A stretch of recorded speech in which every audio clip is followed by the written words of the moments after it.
Hello to all my sourdough friends and welcome to my channel, Nat and Oz. No matter how much I love my baking and cooking, I do travel a lot, and sometime it was a long road trip.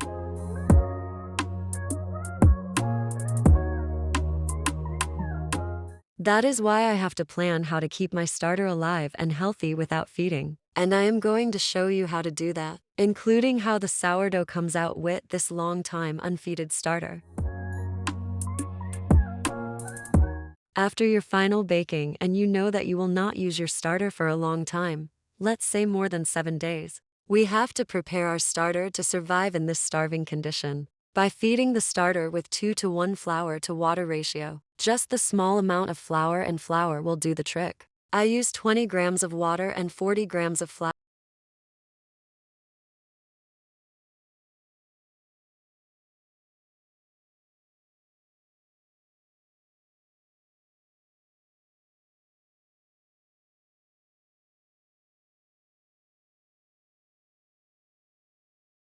Mix until it forms a firm dough. Add 2 extra tablespoons of flour to the jar. Write down this amount of extra flour that was added in so that we know how much water we need to wake up this sleeping beauty. Shake vigorously until all the starter was covered with the flour.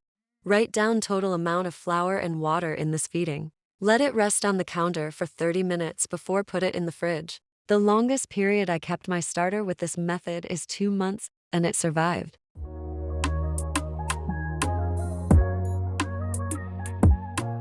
After 3 weeks away, I came back home. I added water to the jar to make it equals to the amount of the flour. The starter was super sticky, but it was okay. Just keep breaking the lump as much as you could. Once it returned close to its normal consistency, we feed it again in a normal routine. I will make a sourdough loaf right after this feeding comes to.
My recipe calls for 150 grams of mature starter at its peak. Today it may be a bit sleepy. 360 grams of water for the 75% hydration.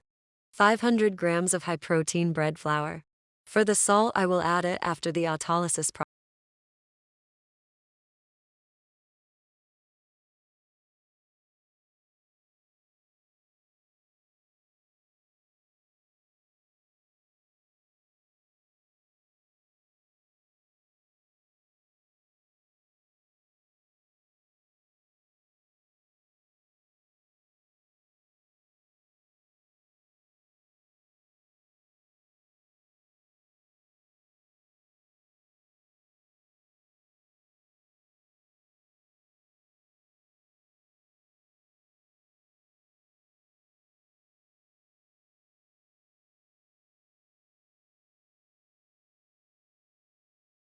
I added salt and did the first set of stretch and fold for 5 minutes. This is a crucial part for strong gluten development. Rest the dough for 40 minutes and do another 3 sets of 4. Stretch and fold. Each set is 40 minutes apart. After the 4th set, let the dough rise to the percentage according to your working temperature.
Put it in the plastic bag and bench rest another 30 minutes before transfer it to the fridge. After 12 hours in the fridge, I took it out to bake.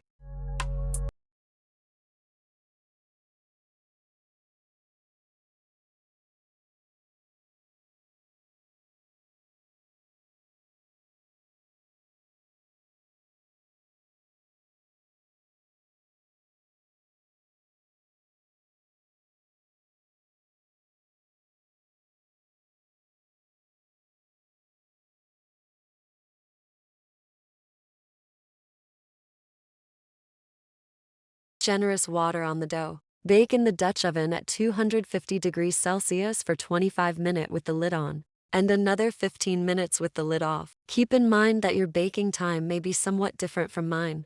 My Sleeping Beauty still yields a good sourdough loaf. By using my feeding method, your starter will not be starving in the fridge and is always be ready when you want to make a sourdough bread. I am very satisfied with the crumb I got. The texture is soft and chewy as usual. Thank you for watching and please subscribe to my channel, as I always post the useful video about tips and tricks in baking.